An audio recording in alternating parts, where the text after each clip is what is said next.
तीन दिन सकाळु खाली पेटे खाई नियंतु। चेहरा को केबे भी बुढ़ा हेबाकु देबनी। केवल ये दुईटी पत्र प्रकृतिर अमूल्य वरदान। आजिकाली पुओ बा झील मान क्षेत्र में केश समस्या अधिक देखा जाउची।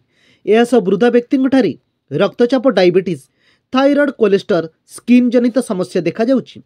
यह सब किछि लोकंक ठारे कम बयस वृद्ध देखा जिया भली समस्या देखा जाउची।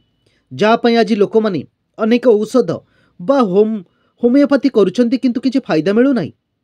आज आमे आपण मानकु पिजुली गछर पत्रर किछि विशेष गुण विषय रे कहिबाकु जाउछु, जा द्वारा उपरे लेखा जाइछि यार प्रत्येकटी समस्यार निवारण।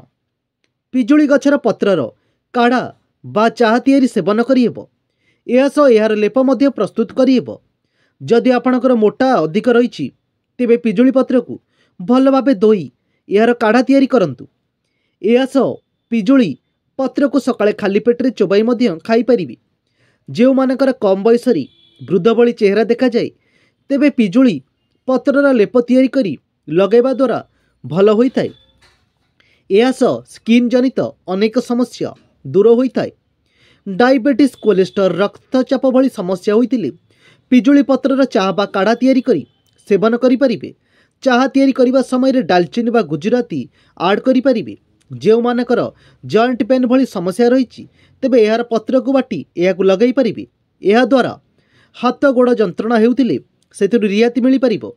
एहा सह केश झड़िबा भली समस्या रहितिले पिजुली पत्र को भल भाबे गुंड करी एथिरे 2 चमच आमला पाउडर मिसाई एहार लेप लगांतु।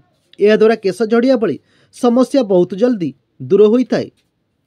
तेबे पिजुली पत्रर सेवन द्वारा शरीर रे अनेक प्रकार रोग दूर होइथाय।